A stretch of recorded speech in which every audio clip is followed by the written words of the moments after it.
¿Cómo están? Ánimo. Al mal tiempo, buena cara. De eso vamos a hablar, del huracán que está ya en territorio nacional. Vamos a que nos informe Laura Velázquez sobre este huracán, que toda la gente sepa, estamos pendientes, que está todo el gobierno atento para ayudar. Y también vamos a tratar el tema del regreso a clases, como queda la maestra Delfina, secretaria de Educación Pública, Fernando Carrera Castro, representante de la UNICEF en México, que le agradecemos mucho por estar aquí con nosotros, Alejandro Encinas, subsecretario de Derechos Humanos, que también va a hacer una exposición al respecto, y Nayeli Ramírez Hernández, que es presidenta de la Comisión de Derechos Humanos de la Ciudad de México. También le agradecemos mucho por estar con nosotros. Entonces empezamos con Laura, su informe. Muchas gracias, muy buen día a todos y a todas. Informo a ustedes sobre la trayectoria y la proyección del huracán Grace. Hoy a las 4 de la mañana, este huracán que se llama Grace, de categoría 1, se localizaba a 35 kilómetros del noroeste de Punta Allen en Quintana Roo y a 40 kilómetros del sureste de Tulum.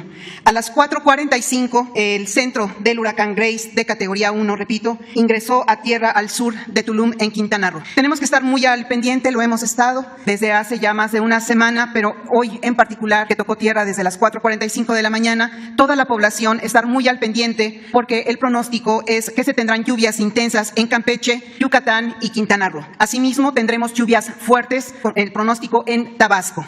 También habrá fuerte viento, esto en Quintana Roo y en Yucatán, y un oleaje de 4 a 6 metros de altura, Quintana Roo y Yucatán. Importante resaltar las acciones preventivas que hemos realizado en coordinación con las 3 órdenes de gobierno y además con las instancias militares de Sedena y Marina en particular, pero en general todo el gobierno federal coordinado con los gobiernos estatales y municipales. Cabe resaltar que Sedena activó el plan DN3, que consiste en 4 agrupamientos con un total de 40 vehículos y 429 efectivos del Ejército Mexicano, divididos en 4 generales, 10 jefes, 35 oficiales y 380 elementos de tropa. La Secretaría de Marina, a través de la activación del Plan Marina, se encuentra preparada con 341 elementos, 32 vehículos y 5 aeronaves en Quintana Roo. Se informó el cierre de puertos de Yucatán. Asimismo, la CFE ha dispuesto a 1,224 trabajadores electricistas, 239 grúas, 339 vehículos y 69 plantas de emergencias ubicados en puntos estratégicos en los estados de Campeche, Quintana Roo y Yucatán. Conagua ha dispuesto de 113 brigadistas y 274 equipos en 6 centros regionales de atención para la emergencia. También hay que resaltar la importante labor que realiza Conagua, porque es la instancia que nos mantiene informados del trayecto de este huracán y de otros meteoros. Para coordinar y establecer estas medidas de preparación en conjunto de los 3 niveles de gobierno, la Coordinación Nacional de Protección Civil desplegó 3 misiones de enlace y coordinación en Tulum, Quintana Roo, en Mérida, Yucatán y en el puerto de Veracruz. La Secretaría de Comunicaciones y Transportes cuenta con personal, maquinaria y vehículos para atender las posibles incidencias que se presenten en la red carretera. 154 ingenieros y técnicos, 471 trabajadores, 133 vehículos y 207 equipos de maquinaria pesada. Asimismo, la Secretaría de Salud ha preparado 2 brigadas de salud para su movilización a estados afectados con personal capacitado, 4 de brigadas y 3 vehículos para brigadas y coordinación en campo. La SINAPROC, que conformamos todos los que participamos en materia de protección civil, de manera coordinada con el Gobierno de México y los gobiernos municipales y los estatales de Quintana Roo, Yucatán, Campeche y Veracruz, han llevado a cabo diversas acciones conjuntas. Resaltaba en la mañana, informando al presidente de México, que estas acciones son muy importantes porque además de que la realizamos todos los servidores públicos, se hacen de manera conjunta con la población. Limpieza de cauces, arroyos y drenajes, la recolección de basura, el cierre de las zonas arqueológicas, poda de árboles, difusión de medidas de autoprotección a la población, la instalación permanente de consejos de emergencia y protección civil. Asimismo, la evacuación de la población y activación de los refugios temporales. En lo que respecta al estado de Veracruz, se estima que el día de mañana o el sábado por la mañana ingrese este huracán categoría 1 por el norte de Veracruz. Se reportan las siguientes acciones en materia preventiva. Conagua tiene instalados y listos para operar en Álamo un equipo de bombeo, en Poza Rica 4 camiones de volteo, en Boca del Río 14 bombas con capacidad de 500 litros por segundo. Asimismo, la CFE tiene la distribución Oriente, cuenta con personal, grúas, vehículos y plantas de emergencia listos para desplegarse en las zonas afectadas. Se instalará un centro de mando estatal y se activará el plan de respuesta del Estado, Plan Tajín. Se tiene lista la instalación de comedores comunitarios por parte del DIF estatal hospital y los insumos de emergencia con los que cuentan colchonetas, despensas, cobertores y láminas. Es importante, señor presidente, informa usted y a la población de esos estados en donde va a pasar este huracán Grace, que estamos preparados, que hemos tenido un trabajo muy cercano con la población, que las 3 órdenes de gobierno estamos trabajando de manera coordinada y siempre respaldados por Marina y por Sedena para tener las acciones preventivas y actuar en su momento de surgir alguna emergencia. Eso sería todo, señor presidente. Gracias. Buenos días, presidente. Buenos días, compañeros que nos acompañan, compañeros de prensa. En atención a los trabajos que se han realizado precisamente para este regreso a nuestras escuelas, regreso a clases presenciales que hemos realizado a través de estos tiempos, quiero informar que si bien se tiene ya el proceso de trabajo con maestros, con maestras, con padres de familia, los cuales queremos agradecer su participación en todas las acciones que a cada uno compete, así como también el trabajo con los gobiernos estatales, con algunos gobiernos municipales, y creo que hay una muy buena, hay una muy buena disposición de todos ellos, e insisto, hay una buena actitud hacia esta necesidad que tenemos y que es de verdad muy importante y prioritario ese regreso para nuestros niños, niñas, jóvenes y adolescentes. En atención a ello, también tenemos otro aspecto que es precisamente el que se reflexione y se reconozca el por qué es importante que nuestros pequeños, nuestros jóvenes y adolescentes regresen precisamente a lo que es la institución, lo que es la escuela. Si bien lo hemos comentado en varias ocasiones aquí en este espacio, que no solamente es una situación de aprendizaje, que es lo que por cuestión del sistema educativo nos interesa, pues junto con ello lleva también la situación de afectación de salud, la afectación de problemas de sociabilización y de cuestión psicológica, de la misma cuestión física. Y quién más que precisamente compañeros que han hecho estudios pues, muy profesionales, con una visión quizás más amplia en lo que se refiere a lo que es el pequeño o el adolescente como ser humano, que son precisamente las instituciones que ahorita nos acompañan. Yo quiero agradecer porque ellos precisamente permitirán emitir algunas opiniones que no solamente a la SEP, sino también a los padres de familia, a la sociedad en general, nos van a dar oportunidad de precisamente reflexionar acerca de esta situación que tenemos que tener como prioridad, que es el atender precisamente a nuestra comunidad educativa. Por ello, agradezco al compañero Luis Fernando Carrera Castro, representante de la UNICEF en México. De verdad, muchas gracias. Ya tuvimos unas reuniones con él. Vamos a trabajar de la mano y eso va a ser muy importante precisamente para fortalecer algunos aspectos que, si bien los hemos estado desarrollando, podemos todavía darle mayor atención y mayor cobertura a las acciones que podemos realizar. Así también agradezco mucho a nuestro compañero Alejandro Encinas, subsecretario de Gobernación. Muchas gracias. Él también ahorita nos va a compartir la información que creo es muy relevante e importante en lo que se refiere a la importancia de nuestros pequeños. Y Nayeli Ramírez Hernández, que es precisamente también nuestra presidenta de la Comisión de Derechos Humanos de la Ciudad de México, y que ella hizo una consulta muy interesante sobre precisamente la cuestión infantil a través de lo que le llamó Caminito de la Escuela y que nos ha precisamente servido de referencia a nosotros como Secretaría para dar algunas alternativas de acciones tendientes precisamente a esa atención a nuestra comunidad escolar. Por ello, agradezco mucho y bueno, voy a ceder en otro preámbulo la palabra para que nos puedan compartir experiencias y nos puedan compartir información que para nosotros y para la sociedad en general es muy valiosa. Muchas gracias. Buenos días a todas y a todos, señor presidente, por supuesto, compañeros de la mesa. Mi nombre es Fernando Carrera, soy representante de UNICEF. Llegué el 3 de julio a México y vengo de otro gran país, Indonesia, un país de 270 millones de habitantes. Así que estoy muy contento de estar en una ciudad pequeña como la Ciudad de México. La ciudad de Yakarta tiene 32 millones de habitantes, para que tengan una idea. Pero agradezco muchísimo, en primer lugar, señor presidente, la bienvenida tan calurosa, tan fraterna que he tenido de parte del gobierno y de parte de la sociedad mexicana. Siempre México está muy cercano a mi corazón. Yo soy de origen guatemalteco y, por supuesto, he estado muchísimas veces en México en anteriores ocasiones y en otras capacidades he estado acá operando y trabajando con el gobierno mexicano. Así que para mí es un verdadero honor volver a estar en México y volver a acompañar a México en su camino. Y en esta ocasión en particular, acompañarlos en este gran desafío que es que los niños, niñas y adolescentes de México vuelvan a recibir clases presenciales. Este no es un desafío solo para México. Hay que decirlo que debido a la pandemia se cerraron las escuelas en todo el mundo. No es solamente México el que cerró escuelas, fue todo el mundo el que lo hizo. Y todos los países han tenido que recorrer el camino complejo de cómo volver a abrir las escuelas.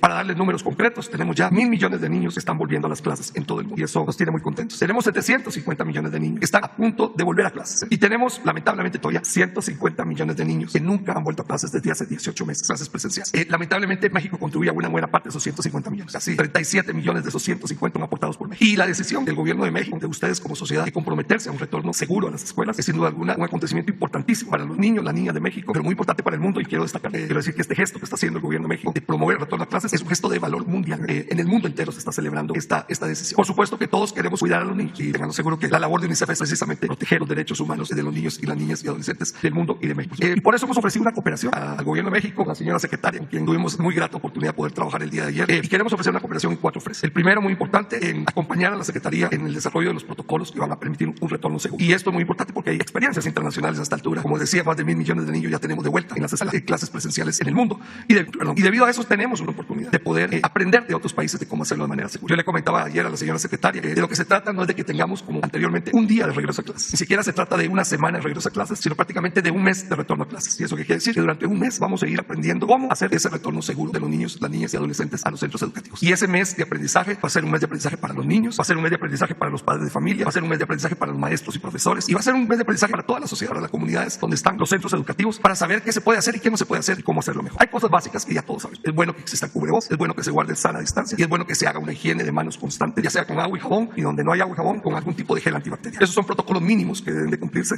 y que está trabajando la Secretaría de manera muy efectiva. Segunda área donde vamos a tratar de cooperar con la Secretaría y tratar de sacar adelante es en el monitoreo de la situación de los centros educativos. Y ayer le ofrecimos a la señora secretaria la oportunidad de trabajar conjuntamente un sistema de información y de monitoreo de todas las escuelas, todos los centros educativos, para que podamos ver dónde hay problemas y dónde hay que atender problemas. Por supuesto que pueden haber focos infecciosos, eso demos por descontado que es una posibilidad. La pregunta no es si van a haber, porque han habido focos infecciosos por todo el territorio nacional. ¿Por qué no habría de haberlos en las escuelas y colegios? Es algo normal que suceda. La pregunta es cómo los manejamos. La pregunta es cómo hacer un manejo efectivo de los focos infecciosos. Y en eso queremos cooperar para que el sistema de información nos detecte rápidamente esto y en cooperación con la Secretaría de Salud hagamos un manejo efectivo y eficiente de esos focos infecciosos. En tercer lugar, queremos cooperar también con la Secretaría en la comunicación. Muy importante que todos tengamos la información correcta, la información más creíble, la información más confiable de qué hacer y qué no hacer frente a la pandemia y la apertura de las escuelas. Y queremos acompañar con mensajes positivos, dirigidos a los maestros, dirigidos a los padres de familia y dirigidos a los niños, niñas y adolescentes. Y al final de cuentas están esperando ansiosamente volver a ese momento de encontrarse con sus amigas y amigos, compañeros. Y bueno, un tema muy importante que quizás una vez que estemos en el retorno a clases, ya hayan pasado un par de meses, ya parecerá que no están, ya todo pasó. Bueno, ahí empieza el trabajo duro y vamos a trabajar duro con la Secretaría en recuperar aprendizajes. Eso es un tema muy importante. Se han perdido aprendizajes, por más que hemos hecho medidas remediales en el mundo entero, en todos los países del mundo, todos los niños del mundo han sufrido pérdidas de aprendizaje y tenemos que recuperar aprendizaje. Y lo segundo, que es muy importante, la señora secretaria lo tiene muy claro, por cierto, es que necesitamos recuperar la normalidad de salud mental para los niños. Han sufrido muchísimo en este periodo. Y eso es algo que no se habla, del cual no se dice mucho, pero ahora la presidenta de la Comisión de Derechos Humanos de la ciudad lo podrá explicar. Las voces de los niños, niñas y adolescentes son muy claras. Esto ha sido un periodo que para todos ha sido de estrés, para todos ha sido de muchísimos desafíos, para ellos ha sido terriblemente importante en su desarrollo personal afectivo. Y por eso queremos retornar con una visión de acompañamiento efectivo. Yo diría que antes de empezar incluso en la recuperación pedagógica que necesitamos hacer de los aprendizajes, necesitamos normalizar la afectividad de los niños para que vuelvan a sentirse seguros, protegidos y amados, que es lo que todos queremos. Y bueno, ese es el trabajo de UNICEF en México y en el mundo, acompañar a los gobiernos y a las sociedades a que podamos hacer lo mejor por los niños. Y quiero cerrar solamente felicitándolo, señor presidente, nuevamente por esta excelente oportunidad que le dan a los niños y niñas de México de retornar a las escuelas y retomar su vida normal. Tendremos un desafío 2 o 3 años más para sacar adelante todo, pero creo que vamos por el camino seguro y yo espero que los medios de comunicación nos acompañen en apoyar este retorno. Muchas gracias. Con su autorización, señor presidente, muy buenos días, tengan todas y todos ustedes. Vamos a presentar los resultados de un estudio que se hizo en coordinación con distintas dependencias e instituciones del gobierno federal para evaluar el impacto de la pandemia en niños y niñas y niños, siempre en el ánimo de establecer un conjunto de políticas públicas y acciones que coloquen en el centro de atención los derechos humanos de las niñas y de los niños y, por supuesto, el interés superior de las niñas. Lamentablemente, las condiciones de confinamiento, las restricciones a la movilidad, la suspensión de clases y otros factores ha generado graves afectaciones en las niñas y niños de nuestro país. Afectaciones en las etapas de desarrollo y salud mental por falta de convivencia comunitaria y por segregación social, afectación en su proyecto de vida por la deserción escolar y por el incremento en la desigualdad y un asunto muy delicado que es el incremento en la vulnerabilidad ante la violencia familiar, el incremento en los homicidios infantiles y los embarazos en menores de edad. Un primer dato lo tenemos vinculado con deserción escolar con 2 indicadores, uno que deriva de la encuesta COVID que realizó el Instituto Nacional de Estadística e Informática, en donde señala que 5.2 millones de estudiantes no se inscribieron en el ciclo escolar 2020-2021 por causas relacionadas por COVID o por falta de recursos. De estos, de acuerdo al INEGI, 3 millones son niñas y niños. El segundo indicador que es consistente en este incremento en la deserción escolar son los datos del Sistema de Estadísticas Continuas de la Secretaría de Educación Pública,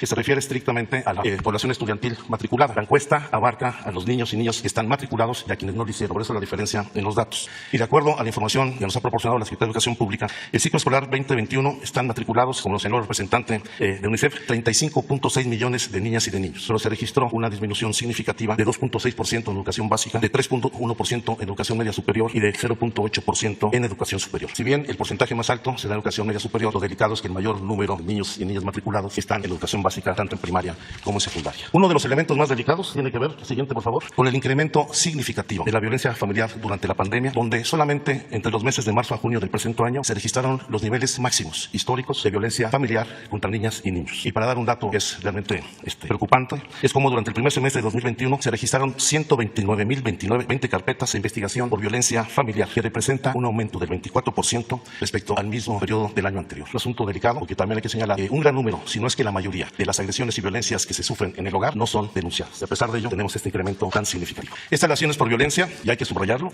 casi el 76% de estas lesiones ocurrieron dentro del hogar.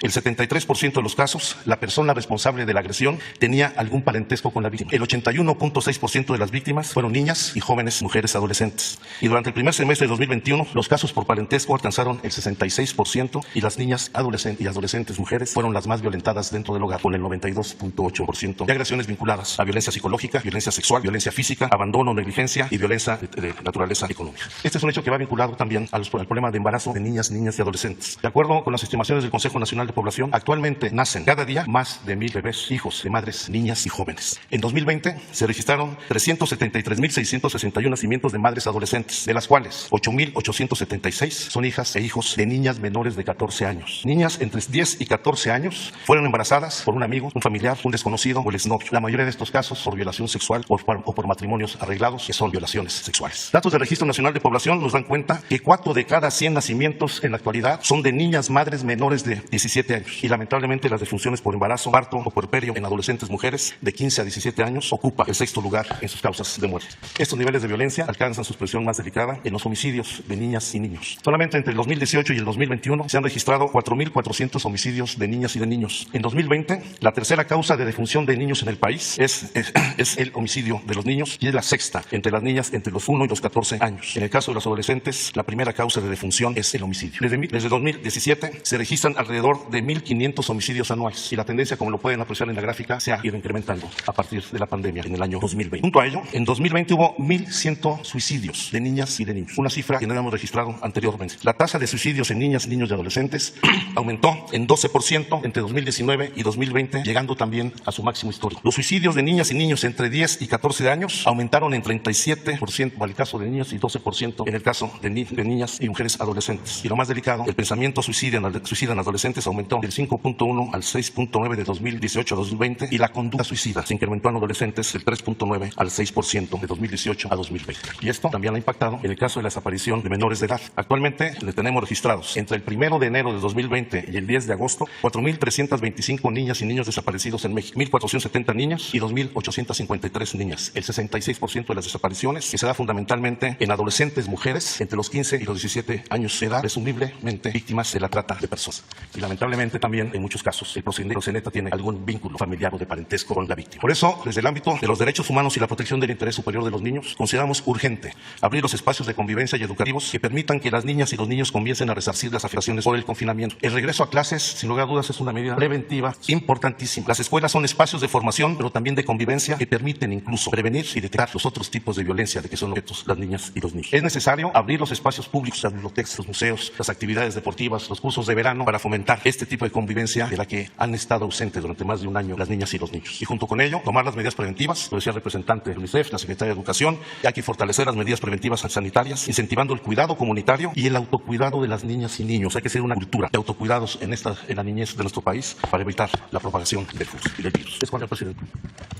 Muy buenos días, presidente. Muy buenos días a todas, todos y todes. Me permito compartir con ustedes los resultados de una consulta que realizó la Comisión de Derechos Humanos de la Ciudad de México a nivel nacional para niñas, niños y adolescentes. Este es el segundo ejercicio que realiza la Comisión de Participación Infantil durante la pandemia. El año pasado, en el mes de finales de mayo, principios de junio, realizamos una consulta que se llamó Infancias Encerradas. En ese entonces, esta consulta que nos sirvió para desarrollar una serie de acciones que precisamente tenían que ver con lo que empezaba a dibujarse con apenas 2 meses de confinamiento, de encierro de los niñas y niños, y que tenía que ver con el impacto en la salud mental, en la salud, sobre todo en las partes de convivencia de la población infantil. En ese entonces, Infancias Encerradas, relativo a la escuela, nos planteaba, por ejemplo, que el 28% de los niños y las niñas pensaban que iban a regresar a la escuela en 2 meses. El 30% pensaba que iban a tardar un poquito más de 2 meses y el 40% no sabía cuándo regresaría. Han pasado 18 meses. Y si para los adultos 18 meses nos pesa este tiempo de pandemia, yo nada más quiero que visualicen que para un niño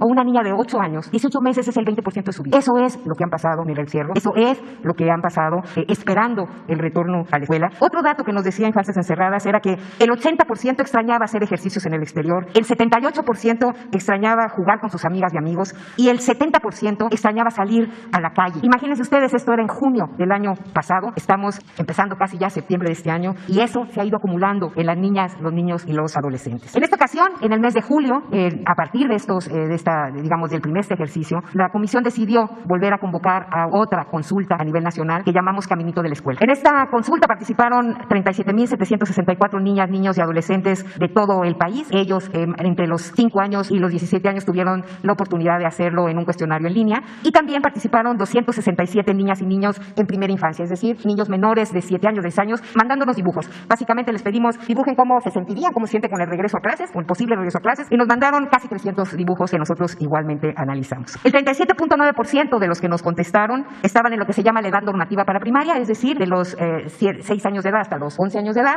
El 28.6% es en edad normativa para secundaria, de 12 a 14, y el 26.5% en nivel medio superior, es decir, de 15 a 17, y tuvimos una representación del 3% de niños en preescolar, o sea, niños de 5 años. El 2.4% de quienes nos contestaron refirieron tener alguna discapacidad, y el 3% refirieron ellos hablar una lengua indígena o referir que en su casa o en alguna gente de su familia hablaba una lengua indígena. Representación de todos los estados, lo cual nos va dando oportunidad de generar 19 reportes estatales y los 16 de cada una de las alcaldías de la Ciudad de México. Como verán, la participación nos da, digamos, una consulta robusta, una consulta sólida, igual que lo fue Infancias Encerradas, en donde básicamente tenemos que la mayoría, el 83% de quienes contestaron la encuesta, nos refieren que en algún momento regresaron a las aulas. Acuérdense que en este país ha habido diversidad en los acercamientos, hubo un intento en mayo y en junio de regreso, y entonces el 83% nos contestó que en algún momento estuvo ahí. Aquí hay diferencias dependiendo de los estados, por ejemplo, la mayoría de ellos son de Jalisco, de San Luis Potosí, de Campeche, ¿no? Que son entidades que estuvieron, digamos, participando y que regresaron en algún momento a las aulas antes del ciclo escolar pasado. El 75% de los que se autoescriben como indígenas también refirieron que fueron a la escuela en algún, que no habían ido a la escuela, es decir, hubo más niños de autoascripción indígena que refirieron que en algún momento regresaron a la escuela,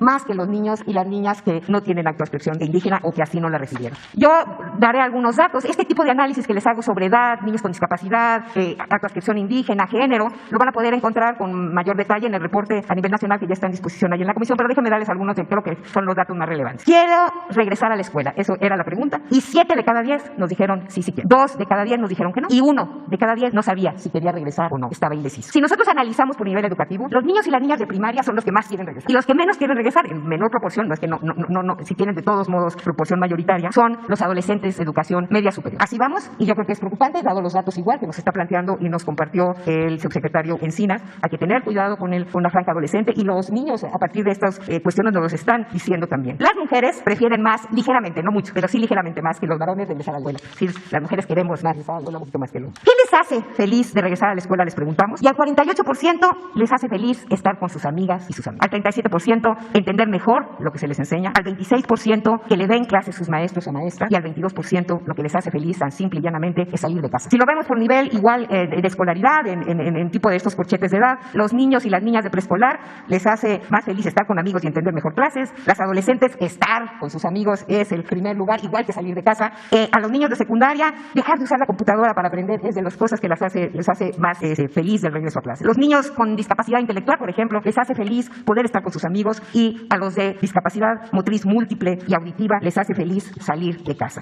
Les preguntamos también qué les preocupaba de volver a la escuela, y la mitad nos dice que las personas que estén en la escuela no usen cubrebocas. El 28% que vuelvan a cerrar la escuela. A otro 28% que ellos o cualquier otra persona se enferme de coronavirus, y al 18% no poder abrazar a sus amigos y a sus amigas. Cuando están, y es increíble, los niños de preescolar, la mayor incidencia está en la preocupación por no usar cubrebocas. Cuando estamos hablando, digamos, de niños de mayor edad, todas están preocupados porque se vuelva a cerrar la escuela en la parte de secundaria y en lugar de la escuela de nivel medio superior, es decir, que haya incertidumbre en volver al cierre. ¿Qué nos dicen los dibujos? Rápidamente, los dibujos que recibimos en un análisis que tiene que ver con el tipo de trazo, cómo se dibujaban, básicamente representan alegría. Se ven y si luego dibujan jugando entre ellos, hacen referencia mucho a actividades lúdicas al aire libre. La mayoría de ellos se dibuja con tapabocas, ¿no? Y hacen mucha alusión a actividades de autocuidado. Dibujan el gel, se dibujan a distancia, entienden perfectamente que su regreso a la escuela no va a ser el mismo al regreso a la que dejaron en marzo del 2020, y que requieren de hacer mayores cuestiones. En este ejercicio que hicimos también convocamos a algunos grupos de consulta abierta, y aquí hay un ejemplo de cómo está la diferencia en términos de la comunidad escolar, es decir, una comunidad que está formada por niñas, niños y adolescentes, y también por maestros, y también por padres de familia. Hay una diferencia en cómo están percibiendo el regreso a clase. En estas consultas, las consultas que tuvimos con niñas y niños eran consistentes con la encuesta y los dibujos, ¿no? Había más felicidad, emoción, ¿no?, que otro tipo de sentimientos, la expectativa de ver compañeros, de ver maestros emocionados, y sobre todo la parte de estrategias de autocuidado muy presentes en la visión de estos niños pequeños. Estamos hablando de niños de 4, 5, 6 años de edad. Por su parte, los docentes marcaban incertidumbre, temor, pero también felicidad y emoción por volver a clases, entusiasmo y disposición, y sobre todo demandaban también la ayuda en términos de manejo emocional, tanto para ellos como para poder trabajar con los niños y las niñas en este entorno. El hecho de claridad en cómo iban a regresar, eso fue lo que nos reportaron en estos grupos. Y por su parte, en otro camino, las madres, los padres y los responsables de crianza, la sensación que más nos reportaron fue de miedo, fue de incertidumbre, de preocupación, ¿no?, y básicamente la demanda de protocolos e información. ¿Qué nos refleja, en términos generales, la consulta Caminito de la Escuela. Básicamente los niños y las niñas y los adolescentes de nuestro país tienen muy claro y viven las varias funciones de la escuela. De entrada, la función social, cuando demandan que lo que más quieren es estar con sus compañeros y lo necesitan. También la necesidad de cambiar las mecánicas de aprendizaje, básicamente los pesos que tiene y ha tenido la educación a distancia. Nos demandan también el ver, y eso es importantísimo, la importancia del trabajo en contención y la claridad que tienen en cómo el regreso va a ser un regreso diferente. No podemos hablar de comunidad escolar y no podemos hablar de la escuela si no hablamos de todos los que están involucrados en la comunidad escolar. Y la discusión, y esta discusión se ha dado en muchos terrenos, dejando a un lado a quienes son un actor protagónico del regreso a clases, que son las niñas, los niños y los adolescentes. Respetar su derecho a participar y a que su opinión sea escuchada y tenida en cuenta es una obligación de las familias, de la sociedad y del Estado frente a cualquier decisión que los afecte. Por lo tanto, esperamos que estas voces, más de 40,000 voces de niñas, niños y adolescentes, aporte no a una discusión si se regresa o no. Yo creo que los datos son contundentes. No sé, hay que regresar. Lo que tenemos que hacer es ver cómo regresar. Muchas gracias. Bueno, pues muchas gracias a todos los expositores. Y vamos a abrir para las preguntas. Quedaron pendientes de ayer 5 compañeras y compañeros. Nuria Fernández. Hola a todas y a todos. Soy Nuri Fernández de La Caracola. Buenos días, presidente. Buenos días a todos ustedes y a todas. En realidad, pues, la pregunta que yo quiero plantear desde ayer tiene que ver con la reforma electoral y la exclusión. Pero antes de esto me gustaría hacerle una pregunta a Alejandro Encinas, si es posible, que también tiene que ver con el tema de la exclusión, porque las niñas, los niños y los adolescentes son quizás el sector menos escuchado de la sociedad. Hay muchos sectores poco escuchados, pero quizás este es el sector que siempre es interpretado por otras personas y no oímos directamente sus voces como en la consulta que nos presenta Nayeli. Entonces, la pregunta para Alejandro Encinas es si el aumento tan importante en las cifras de violencia familiar y de violencia en general, en los casos de niñas, niños y adolescentes, tiene que ver con un aumento en la denuncia también, dado que este gobierno ha hecho una campaña importante para que se denuncien los casos. Y también, ¿qué medidas están pensando adoptar para bajar estos índices de violencia? Esa es mi primera pregunta y luego le quiero hacer una pregunta. Sí, coincido. Ahí se ha incrementado de manera significativa la denuncia, no solamente por la víctima directa, sino incluso por vecinos, familiares, gente de la comunidad. Sin embargo, y lamentablemente también, sigue existiendo una cultura de no denuncia porque avergüenza a la familia dar cuenta de la violencia de que es objeto la propia mujer o sus hijos, o la violencia entre los propios padres. Por eso es muy importante entender que no basta el desarrollo de acciones puntuales del Estado. No es un asunto de un gobierno local, municipal o federal. Es una acción del Estado que tiene que desarrollarse firmemente para enfrentar esta situación. Pero tiene que haber acompañamiento de la sociedad. Y tenemos que hacer un replanteamiento, un cambio cultural en nuestras formas de convivencia dentro del núcleo familiar. Y aquí tienen que concurrir todos. Las iglesias, las escuelas, los clubes deportivos, los medios de comunicación, porque lamentablemente, como lo hemos visto en estos datos, la violencia entró a nuestros hogares. Y la mejor forma de combatir esta violencia es el núcleo familiar. Y el núcleo familiar tiene que replantearse para poder lanzar este cambio. Y hacia allá se irán enfocando las acciones del gobierno federal y seguramente los gobiernos estatales y municipales. Escuchar a las niñas y a los niños. Este tipo de consultas, como hace la Comisión de Derechos Humanos de la Ciudad de México, es muy importante. No solamente hay que darles voz, hay que escuchar y dar respuestas a los niños y garantizar que puedan ejercer plenamente sus derechos. Muchas gracias. Y la pregunta sobre el tema de la iniciativa constitucional de reforma electoral tiene que ver con el acceso a la ciudadanía. El acceso a la ciudadanía es un largo camino histórico. Las mujeres hemos estado excluidas en casi toda la historia del derecho al voto y en este momento el tema sobre acceso a la ciudadanía en el mundo es el tema de los migrantes. Y si nosotros observamos, por ejemplo, la Ley Federal de la Consulta Popular, que norma las consultas y que, pues, desgraciadamente el INE no cumplió en toda su magnitud en la pasada consulta popular, marca 2 temas. Uno, que debe permitirse el acceso del derecho al voto a los migrantes, sobre todo en Estados Unidos, y que debe promoverse toda forma de consulta y de elección entre ellos. Estamos hablando, y ellas, estamos hablando cerca de, pues, la 1/4 parte de la población, 38 millones de personas, digamos que en edad de votar habrá unas 20, pero estamos hablando de una magnitud muy importante de población y además estamos hablando de quienes, pues, a través de las remesas están apoyando tan importantemente la economía, ¿no? En la elección fue elegido usted, participaron migrantes, pero solamente hubo a favor de Morena 63,000 votos de migrantes, que frente al universo de millones, pues es muy poco. La actual legislación electoral establece una forma en que pueden participar los migrantes, pero pensando en que viene la revocación del mandato, pensando en la reforma que se va a presentar a la legislación electoral, sí sería muy importante tratar de promover el derecho al voto y la votación de los migrantes. Y el otro tema que plantea la Ley Federal de la Consulta Popular, que tampoco se cumplió por parte del INE, es promover la elección en lenguas indígenas, sobre todo consultas y estos temas, pero también toda forma de elección, porque el no promoverlas en lenguas indígenas implica excluir de la participación a un porcentaje importante de la población y a un porcentaje culturalmente muy importante. Entonces, pensar si en la revocación del mandato, en las próximas elecciones, en la reforma que se presente, se va a plantear este tema de la difusión en lenguas indígenas de los temas electorales. hacer la pregunta. Gracias. Sí, vamos a presentar la iniciativa de reforma constitucional en materia electoral. Va a ser integral. Vamos a plantear lo que tiene que ver con la organización de las elecciones, el papel del INE, del Tribunal Electoral, las facilidades para que todos puedan participar, que no haya obstáculos, que no haya trabas, que no haya candados, que se pueda ejercer con absoluta libertad el derecho a elegir, el derecho a decidir, que pueda haber una auténtica democracia. Como tengo esa facultad, como otros también instituciones, yo voy a presentar la iniciativa y voy a convocar a personas que tienen experiencia, que saben del por qué no hemos logrado en México establecer una democracia auténtica, plena, para que en definitiva se termine con los fraudes electorales, con las simulaciones, para que no haya obstáculos, que no vuelva a suceder, desde luego, lo del 88, ni lo del 94, ni lo del 2000, ni del 2006, ni lo del 2012. En el caso del 2000 fue distinto. Sí, hubo libertad como no se había visto en décadas. En el 2006 se perdió lo que se había conseguido con el esfuerzo, con la lucha de muchos, porque el presidente entonces, Fox, decidió que no iba a permitir que yo ganara la presidencia. Imagínense quien llega a la presidencia por primera vez con el apoyo de muchos, con la lucha de años, con el sacrificio de mucha gente, y al convertirse en presidente en la primera elección que le corresponde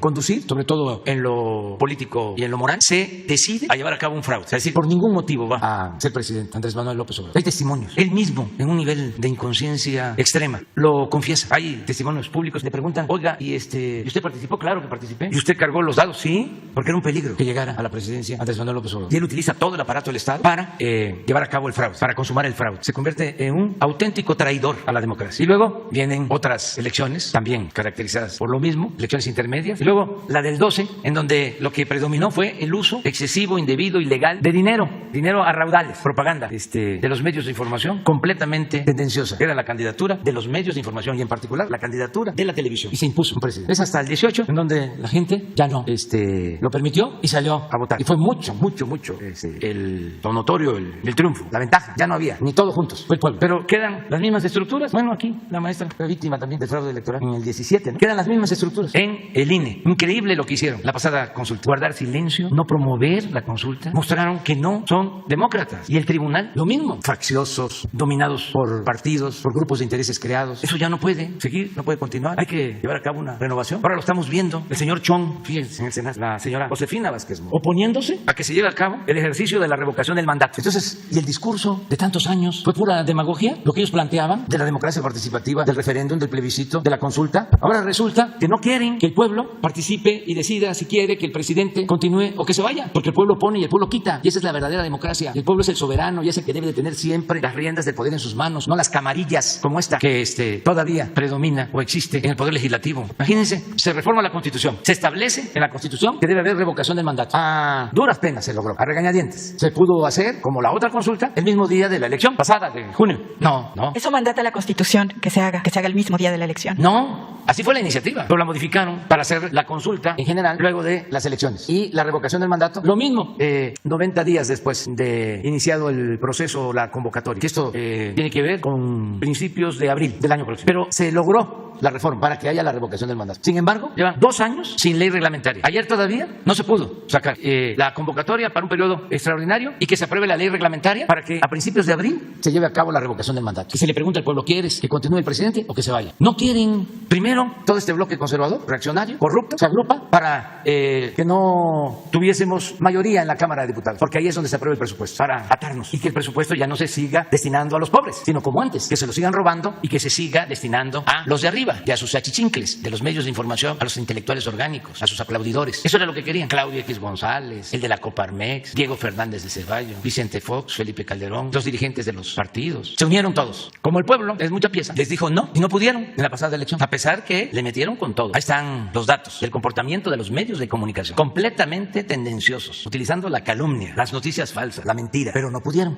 Su plan original era, primero le vamos a quitar, porque así decía la mayoría en el Congreso, y luego lo destituimos en el ejercicio de revocación del mandato. Pero ahora cambian de parecer y ya no quieren, le tienen miedo al pueblo, entonces están poniendo obstáculos en el Congreso. Ahí están unidos todos, Josefina Vázquez Mora, Chong, y otros que antes se engañaban, porque son muy hipócritas, de que eran distintos, de que pertenecían a partidos distintos, cuando son lo mismo. Entonces sí necesitamos una reforma electoral a fondo. Entonces voy a invitar a un grupo de ciudadanos, a quienes saben de esta materia, a quienes han padecido de fraudes electorales, porque se han burlado de los mexicanos. El fraude se ha impuesto en México por siglos, el fraude electoral. Entonces ya es tiempo de decir basta. basta. Y terminar con toda la simulación, con estos consejeros y magistrados falsarios que no tienen una auténtica, una verdadera vocación democrática. Hay gente de todas las clases sociales, demócratas, auténticos. Entonces tenemos que enfrentar esto, porque si no, quedaría cojo nuestro proyecto. Avanzamos en lo económico, en lo social, pero no vamos a avanzar en lo político. Tenemos que dejar establecida la democracia, en definitiva, y que pase al basurero de la historia el fraude electoral y todas esas prácticas fraudulentas que violan el derecho del pueblo a elegir libremente, son contrarias a la libertad de los ciudadanos. Entonces sí vamos a hacer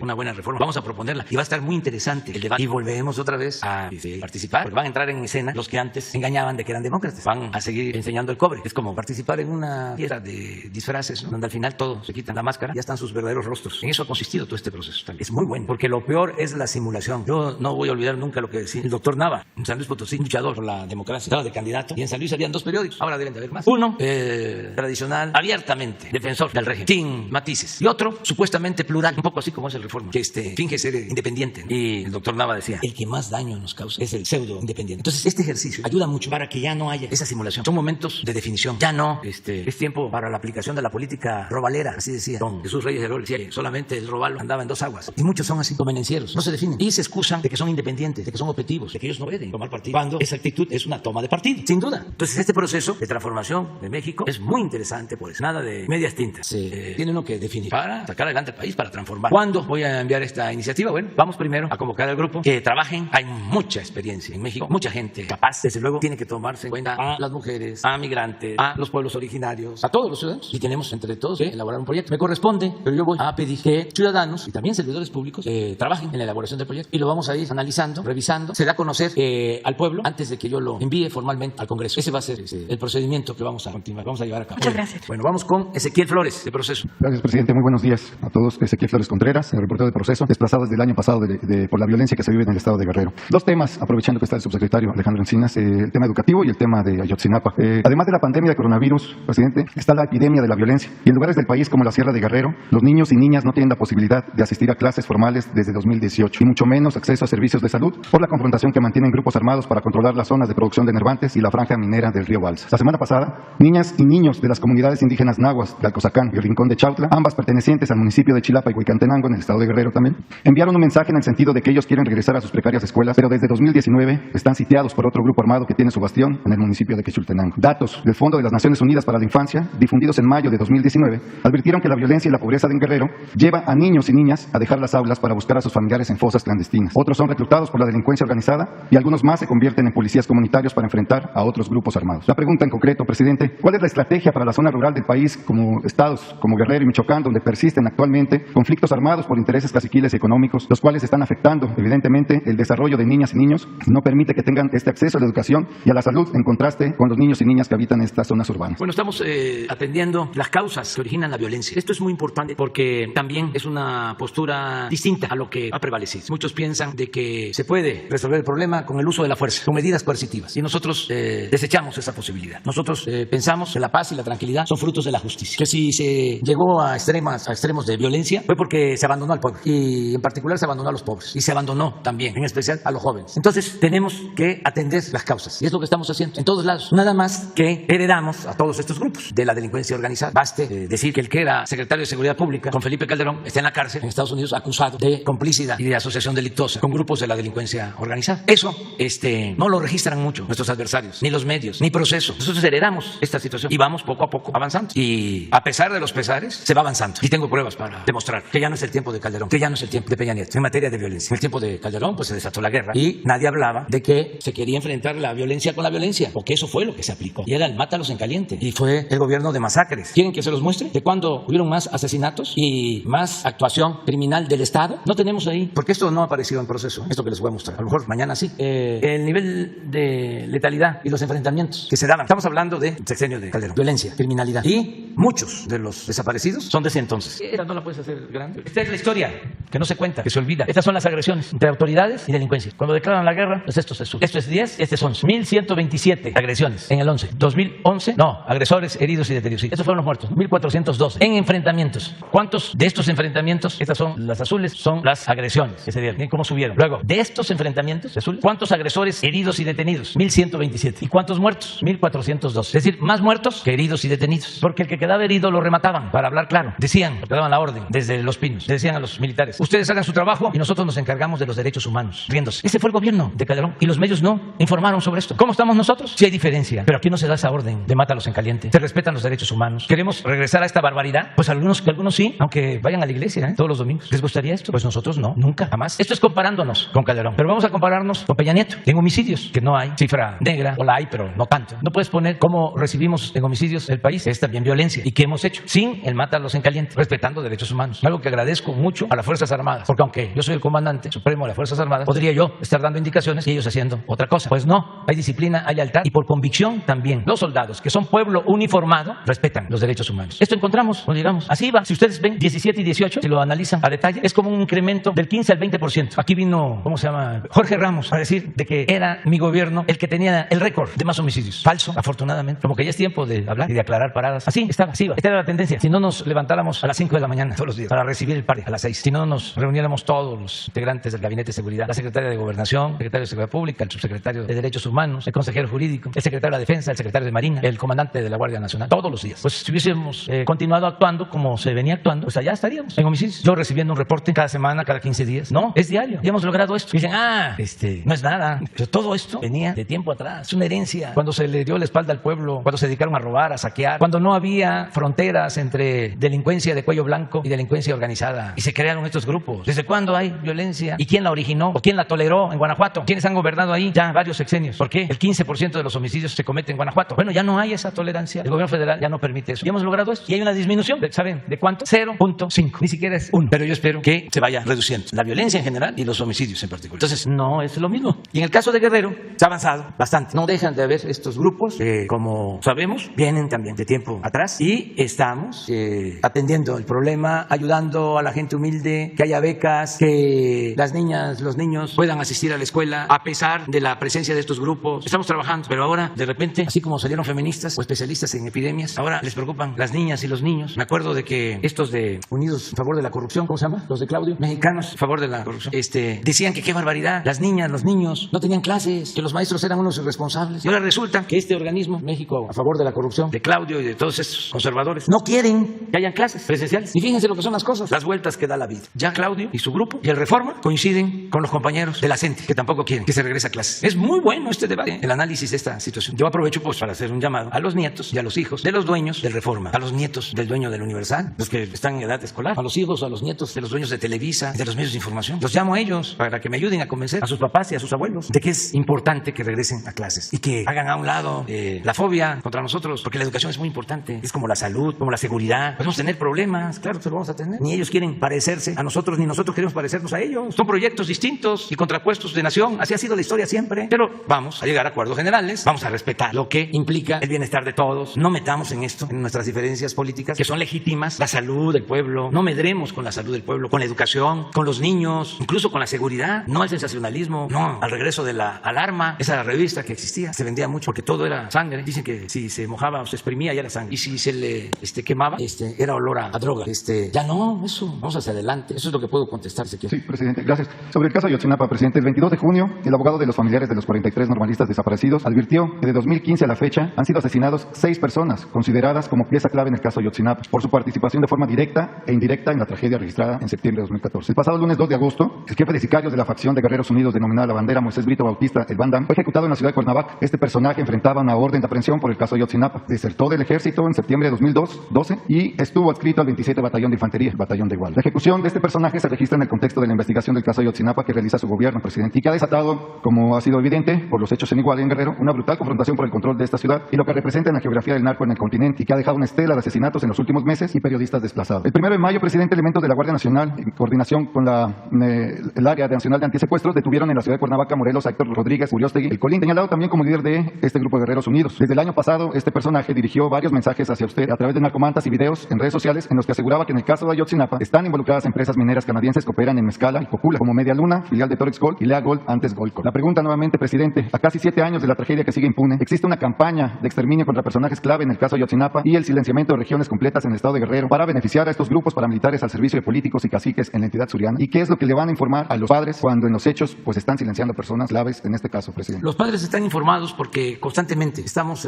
comunicándonos con ellos. Es un compromiso que tenemos el de encontrar a los jóvenes de Ayotzinapa. Yo he dicho y lo voy a volver a repetir, el día 1 primero en mi informe que en el Zócalo, cuando tomé posesión, hice 100 compromisos y he cumplido 98. Me quedan 2 pendientes. Uno es el de encontrar a los jóvenes de Ayotzinapa. El otro es el de la descentralización del gobierno que se detuvo por la pandemia. Pero en el caso de los jóvenes de Ayotzinapa, estamos trabajando todo el tiempo de manera profesional. Se ha avanzado bastante. Y sí, no es un asunto sencillo porque es una red de complicidades y de componendas. Nada más que hemos tomado la decisión y por convicción, porque no somos iguales a los de antes, de llegar hasta el fondo, hacer justicia y encontrar a los jóvenes. Y no nos damos por vencidos. Y estamos trabajando todo el tiempo. Y pueden haber estas agresiones, pero nosotros no nos vamos a detener para nada, porque queremos entregar buenos resultados. Y no nos desanimamos. Y estamos hablando con los padres y los comprendemos. Ellos quisieran, pues como todos y como nosotros, saber el paradero de los jóvenes y conocer los hechos y castigar a los responsables. Y en eso estamos. Y no hay que perder la fe. Pero si Alejandro tiene algo que comentar, a ver, pero coméntase. Por supuesto que, como señor presidente, tenemos una serie de reuniones y formas de comunicación con los padres y madres de los muchachos desaparecidos. La última reunión la sostuvimos este lunes pasado. La siguiente será la próxima semana, donde hay un acuerdo con el fiscal Omar Gómez Trejo para hacer una evaluación de cómo va el proceso de judicialización. Y estamos en un seguimiento, efectivamente, de estas personas que estaban evadidas de la ley y que en las últimas semanas ha habido algunas ejecuciones. Por supuesto, el caso del Bandama, que estuvo señalado. Al día siguiente, su brazo derecho, que es una de las gentes que estaban operando también en los hechos de la desaparición. Y estamos atendiendo toda la información, aparezca en el Mantas o no aparezca. Claro, hay que entender que el problema de la violencia en esta región del estado de Guerrero, particularmente de Iguala y Tierra Caliente, tiene que ver no solamente con este ajuste de cuentas o este pacto de silencio para borrar toda huella en el caso de Ayotzinapa, sino también la recomposición de los grupos, la división de Guerreros Unidos con la bandera, la intromisión de otros cárteles delictivos, el cártel de Jalisco en la zona, el conflicto con las que se llaman las guerras comunitarias de Tlacotepec y otros lugares que evidentemente generan un factor mayor de tensión. Pero en todos los casos se atiende, se da seguimiento y se continúan las labores de búsqueda todos los días. Todos los días se realizan estas labores y en su oportunidad daremos cuenta cuando se tengan los resultados. Rocío Jardines. Buenos días, presidente. Rocío Jardines, W Radio. Plantearle 3 temas. En cuanto al regreso a clases, quisiera preguntarle a la secretaria de Educación. El día de ayer, varios exsecretarios de Salud hablaron de esta necesidad de que en el regreso a clases, además de esta sana distancia, entre otras medidas que se han comentado aquí, también se pueda realizar se pueda realizar las pruebas, si no es general, de manera aleatoria. Usted ya había comentado esta posibilidad. ¿Cómo se mantiene ello? Si se va a meter, se incluirá en este decálogo. También, de paso, si nos puede aclarar esta situación de la carta, que ayer se decía que la segunda que se presentó por parte inclusive de la Secretaría era falsa porque no era oficial el documento. Que nos aclare de quién fue esta idea de esta carta responsiva, por qué surgió, si realmente el gobierno no tenía esta intención de lavarse las manos, pero hasta dónde quería llegar esta carta. Y también saber si usted tiene algún tipo de estimaciones de hasta cuánto podría incrementar estos contagios por COVID-19, que ya lo comentaba el especialista de la UNICEF, se puede incrementar estos contagios. Hasta ahora se tiene de las personas internadas, nos decía la Secretaría de Salud, el 1.6, que son menores de 18 años, pero ¿hasta dónde se tiene contemplado por ahora? Y sigo con preguntas. Gracias. Pues si lo quiere. Sí, muchas gracias por las preguntas. Lo que se refiere a la primera de las pruebas a los pequeños, nosotros como Secretaría estaremos atentos a las indicaciones que nos dé la Secretaría de Salud. Si lo consideran pertinente, ya ellos nos harán precisamente esa notificación. Como un comentario muy personal, yo creo que el hecho de una prueba sí se tiene que hacer con mucho cuidado, sobre todo porque el hecho de poner cotonete en la nariz del pequeñito sí se me hace, a los adultos nos molesta o se nos hace medio molesto. Yo creo que sí tendríamos que tener unas actividades previas precisamente para que al pequeño no se haga un efecto medio complicado o difícil de momento en lo que se refiere a la molestia que puede provocar esta prueba, pero estamos sujetos a lo que comente la Secretaría, la recomendación que haga. En lo que a la carta se refiere, sí, efectivamente la que emite este periódico es falsa, efectivamente no es oficial. Este documento, efectivamente, nosotros lo utilizamos como un documento de análisis para precisamente cuando tuvimos la reunión con los secretarios de los diferentes estados, que si ustedes recuerdan fue precisamente el jueves y el viernes pasado. Emiten esta información el día jueves. Nosotros se envía efectivamente la aclaración a este periódico diciendo que primera no es el documento, totalmente falso, tiene algunas alteraciones y no es incluso algo que emitiéramos de manera oficial. Y segundo, es un documento, insisto, que sí lo tomamos como una situación de, si ustedes recuerdan, el año pasado había una guía en donde precisamente estaba una propuesta o alternativa de un documento que se les daba a los padres de familia y que si ustedes lo analizan bien o se les da lectura, en ningún momento se trata de quitar la responsabilidad ni al gobierno ni a la Secretaría. Como Secretaría nos queda muy claro la responsabilidad que tenemos precisamente y el compromiso sobre todo con nuestros pequeños. Segundo, no había ninguna situación de que fuera condicionada o condicionante para que no estuvieran en clase. Lo que a nosotros nos interesa, y coincido totalmente con el presidente y nos lo ha dicho muchas veces, lo que menos queremos es precisamente hacer esa situación burocrática que no permita que el pequeño acceda a lo que por derecho le corresponde, que es la educación.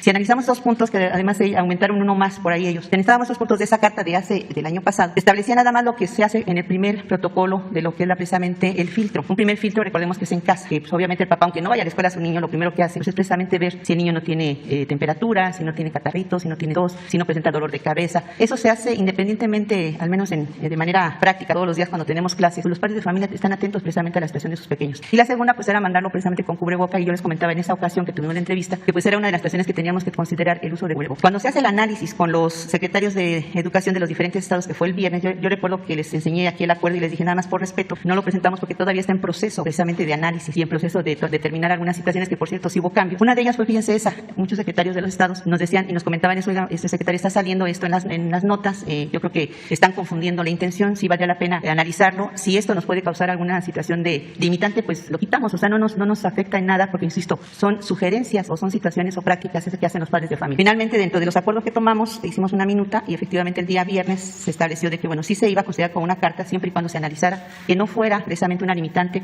o que no fuera un condicionamiento que pudiera producir en los padres de familia, por un lado, desconfianza y por otro lado, a lo mejor, el inhibir su asistencia. Y bueno, ya aquí nuestro presidente fue muy claro, yo estoy totalmente de acuerdo, la carta no existe, se elimina.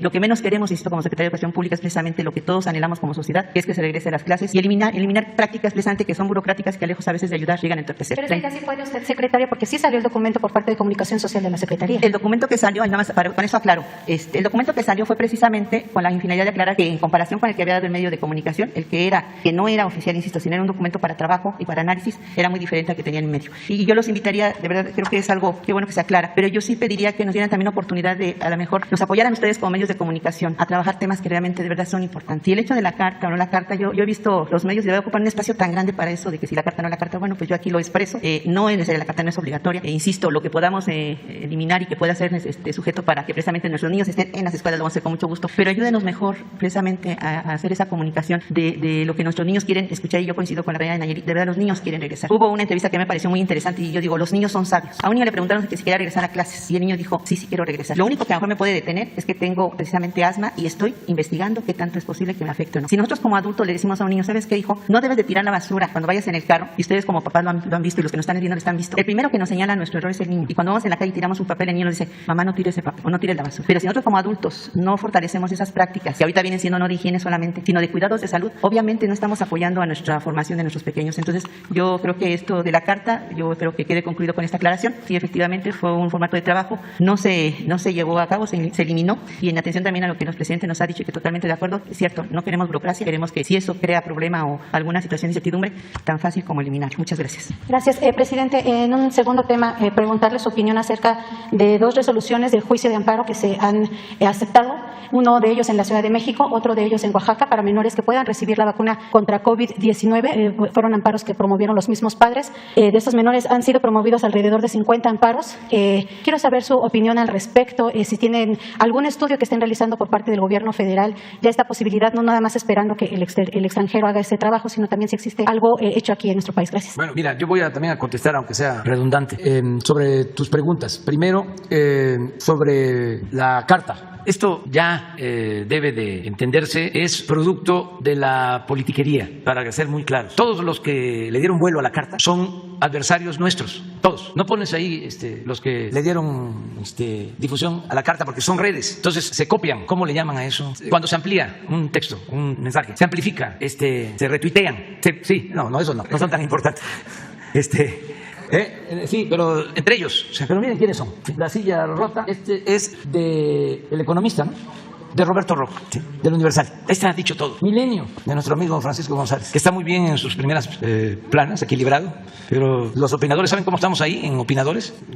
A Francisco le gusta el béisbol. Es como un juego, una paliza de 10-2. 8 articulistas conservadores, 2 progresistas. Así está Milenio. No hay nada de equilibrio. Si lo ven hoy, así va a estar. Y mañana y todo. Y estimo mucho a Francisco. Pero la verdad es la verdad. La verdad nos va a hacer libres. Y esto no es un asunto solo de amistad. Aquí está de por medio la transformación de México. Ojalá y se entienda. Es luchar para que las nuevas generaciones ya no padezcan como se está padeciendo ahora. Es luchar por nuestros hijos, por nuestros nietos. ¿O quién quiere que prevalezca en el futuro la corrupción? ¿Quién puede estar a favor de eso? Lo que pasa es que no se internaliza. Todo es impulsivo, todo es pasional. Pero se requiere la racionalidad, el análisis sereno. ¿Cómo se va a permitir la corrupción, la impunidad? ¿Cómo se va a estar apoyando a un régimen que desgració a millones de mexicanos? Una política económica que empobreció al pueblo. Y lo peor que originó la violencia. ¿Cuándo se había visto o se había escuchado en México tanto sobre desaparecidos, sobre fosas clandestinas? Esto tiene que ver con el periodo neoliberal, de estar buscando en terrenos baldíos, en basureros, en la sierra. Antes se sepultaba a los muertos en los panteones. Si acaso se hablaba de repente del canal o del borde de Xochiaca, el basurero de aquí, ¿cómo se llama? Xochiaca,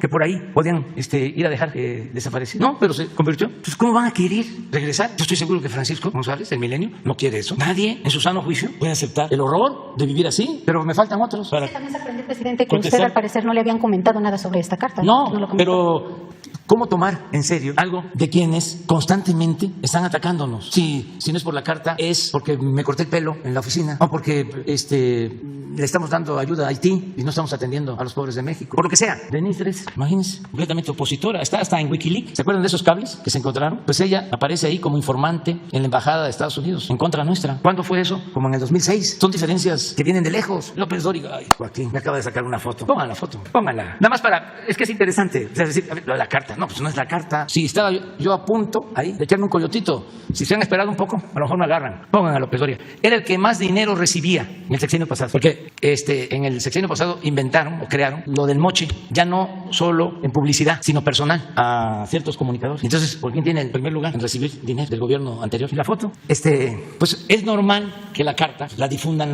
den a conocer, la estén recreando en contra de nosotros. Es lo mismo acerca de tu primera pregunta. ¿Se va a tomar muestra a los niños antes? Pues ya se ha informado en salud, pero si hace falta, pues se toman las muestras. Pero eso lo va a decidir el sector salud. La otra pregunta que hace, ¿cuántos cree usted que se van a contagiar? Yo no quiero que se contagie nadie, corazón. Me gustaría que no hubiese contagios, que nadie sufriera. Nada más que a los de la W no les puedo pedir a sus niños y a sus nietos porque los dueños son de España, para que me ayuden a convencerlos. Nada más que en España sí van a clases. Miren la foto, mírenlo, pero ¿cómo le puso? Las giras cansan. Estaba yo a punto de echarme un coyotito. Están al tanto de todo, buscando las podridas. Pero se entiende, es legítimo. Ya quítala porque sí está. Pon mejor la del peluquero, de Álvaro. Esta también les molestó. Miren, ¿es de dónde? No, de la Boston es de allá de Tlalpan. Álvaro me corta el pelo, es el único que me toma el pelo desde hace más de 20 años. Y una vez, porque a veces por las giras no podía yo ni ir a la Boston ni con Álvaro. Y en los pueblos. Y una vez en Jalapa, 2 veces me cortaba el pelo una compañera. Muy bien, los peluqueros, estilistas, son gente de primera. Les mando un saludo a todas, a todos. Es que ya me hacía falta una sacada de punta. Muy bien. ¿Y lo de los jueces, presidente? Lo de los jueces, pues se atiende.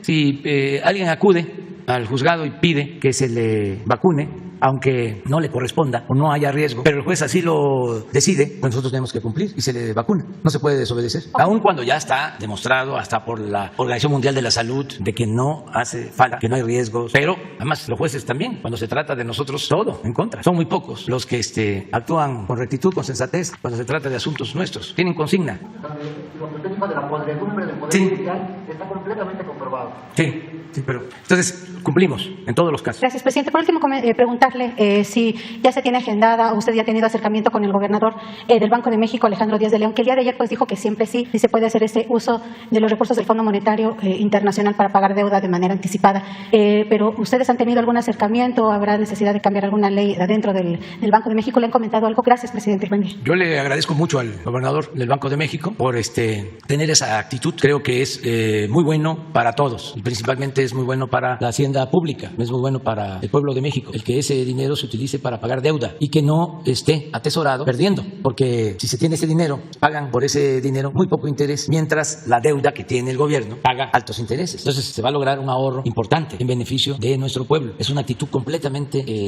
distinta y muy acertada del Banco de México. Lo celebro. Y quien está viendo esto es el secretario de Hacienda, Rogelio Ramírez de la O, que es un especialista, es un experto, es el primer doctor en economía, creo que de Oxford, el primer doctor de economía, es el actual secretario de Hacienda. Y él fue el que me hizo el comentario, él me hizo el planteamiento. Por eso yo lo expuse aquí. Y hubo un poco de diferencias que son propias. Estoy de acuerdo con lo que dijo Gerardo Esquivel ayer, que cuando hay democracia se tiene que garantizar el derecho a disentir y no todos podemos pensar de la misma manera. Eso es en las dictaduras, donde hay un pensamiento uniforme, pero en la democracia no. Entonces, qué bien que vamos a poder hacer esta operación. Si se logra concretar, aquí vamos a venir a informar. Y desde ahora, respetuosamente, porque el Banco de México es una institución autónoma que nosotros vamos siempre a respetar, siempre vamos a respetar la autonomía del Banco de México. México, pero como se trata de un asunto de interés general, además los consejeros del Banco de México tienen también como responsabilidad ayudar al gobierno en opiniones, con asesorías, respetando desde luego la autonomía, sus decisiones. Pero yo aprovecho para desde ahora hacerle la invitación para que nos acompañe. Sí, se logra llevar a cabo este acuerdo, que lo considero favorable, benéfico. Muy bien, entonces vamos con Eduardo Esquivel. Aquí viene un especialista, conoce sobre el tema. Sí, y de eso voy a hablar. Buenos días, señor presidente. Eduardo Esquivel Ancona, SDP Noticias. Yo le quisiera preguntar su opinión con lo respecto a lo que dijo mi compañera sobre lo que dijo el gobernador del Banco de México, que sí se podían usar las reservas internacionales, pero él lo que aclaró es que el gobierno las tiene que comprar, se las tiene que comprar al Banco de México, porque las reservas se las compra, por ejemplo, los dólares que tienen las reservas, el Banco de México se los compra a Pemex, las exportaciones, se los cambia por pesos y así se controla. Pero lo que no dijo el gobernador del Banco de México, obviamente que sí lo sabe porque él es un experto, es un gran economista, es que los derechos especiales de giro, esos no los pagó el Banco de México, esos los pagó el gobierno mexicano. El gobierno mexicano tiene cuotas, el Fondo Monetario Internacional no son las hermanas de la caridad, todo lo cobran. Y la cuota de México en el 2012 para los derechos especiales de giro se aumentaron en un 145%. Entonces son aproximadamente 8,000 millones, pero la cuota que esto en dólares es de más de 14,000 millones de dólares, la cuota de México. Entonces es el 1.87. Todo lo cobra el Fondo Monetario Internacional en 2019 para que México tuviera acceso a un crédito flexible de 60,000 millones de dólares del Fondo Monetario Internacional. México tuvo que pagar nomás para tener el acceso, no por usarlo. Ya luego si se usa ya van los intereses, otras cosas que hay que pagar. 159 millones de dólares tuvo que pagar el gobierno mexicano y los dólares los tuvo que comprar al Banco de México de las reservas. Pero a lo que voy es que los derechos especiales de giro, los 12,200 millones no los pagó el Banco de México, los pagó el gobierno mexicano. Y en la estructura de los derechos especiales de giro está que se pueden intercambiar por moneda. Si bien es cierto, no son moneda, no es un crédito, sí se pueden intercambiar, está permitido, por eso solo hay que encontrar un país amigo que le interese, porque también es cierto. Pero si se agarran de esos derechos especiales de giro que ya están en las reservas, tendrían que ser, no como dice el gobernador del Banco de México, tenga que ser comprados por el gobierno, porque no son de ellos no los pagaron, ellos han pagado, le pagan a Pemex, le intercambian, pero estos derechos especiales de giro los pagó el gobierno mexicano. Entonces yo creo que si hay voluntad de los del Banco de México, pues esta operación, y es muy bueno que se haga lo que usted propone, porque ahorita las tasas de interés están a la baja. Un ejemplo muy rápido que le quisiera comentar es que el año pasado la asignación de presupuesto al IPAF para pagar los intereses del FOBAPROA y pagar los sueldos de los funcionarios, porque eso no lo pagan los bancos, lo paga el gobierno, los sueldos, el gasto corriente de la institución. Esto fue de 43,000 millones de pesos el año pasado. Y este año solo fueron de un poquito más de 11,000 millones de pesos. Bajó el 75%. Esto porque bajaron las tasas de interés. Entonces, si aprovechamos y pagamos, vamos a las generaciones futuras les vamos a hacer un favor. Al presupuesto le vamos a hacer un gran favor, porque se van a liberar muchísimos recursos para las medicinas, para muchas cosas. Entonces, ese sería, yo no sé. Estamos totalmente de acuerdo con tu observación. Y vamos a esperar, pero sí es un buen tema y nosotros vamos a continuar. A mí me gustaría que esos recursos pues se ocupen, repito, para pagar deuda, porque ahorramos. Aun cuando la tasa no está muy alta, es más alta que lo que recibe el Banco de México si atesora ese dinero. Ayer vi algo que pues me disgustó mucho, porque sin ninguna fuente, sin ninguna una publicación, creo que se llama La Política, decía que el doctor Ramírez de la O estaba de acuerdo con Gerardo Esquivel. ¿Estaba qué? De acuerdo con Gerardo Esquivel, pero que no se lo quería decir a usted, que no, una cosa así que porque técnicamente, yo no sé por qué. Bueno, si el que me propuso a mí esto y el que me informó fue Rogelio, y pues yo acepté. Es decir, no queremos deudas, no queremos endeudar al país, pero como ya están decididos a distribuir esos 660,000 o 650,000 millones de dólares, y es dinero que nos corresponde, la parte proporcional, que ya se pagó, que son 12,500 millones de dólares. A ver, ya en el gobierno nuestro se incrementaron las reservas en 20,000 millones de dólares. Ayer, nada más para presumir, porque no solo ahora el kilo de tortilla me alcanza para 2 kilos más, perdón, el salario mínimo. Cuando llegamos se podía cobrar 6 kilos de tortilla. Ya las otras cuentas no no me interesan tanto. A mí me importa ver la economía popular. Entonces, el salario mínimo, a pesar, cuando llegamos, alcanzaba para 6 kilos de tortilla. Lo hemos incrementado bastante, como nunca en 30, 40 años se había hecho. Y ya alcanza para 2 kilos más, para 8 kilos. Esa es mi manera de medir, son mis parámetros. Pero también ayer la bolsa de valores en México creció. Desde que estamos nosotros, el gobierno, el incremento de la bolsa de valores está por encima del 20%. ¿Se acuerdan cómo metían miedo de que iba a haber fuga de capital, de que iba a haber devaluación? No se devalúa el peso. No sucedía esto desde hace 50 años. O sea, sí, estoy de presumido. Ya no va a alcanzar para Erika. Es mucho tiempo ya. Nos pasamos. Dejamos a Erika para mañana. ¿Dónde está Erika? Para mañana. Abres y apuntan aquí, por favor.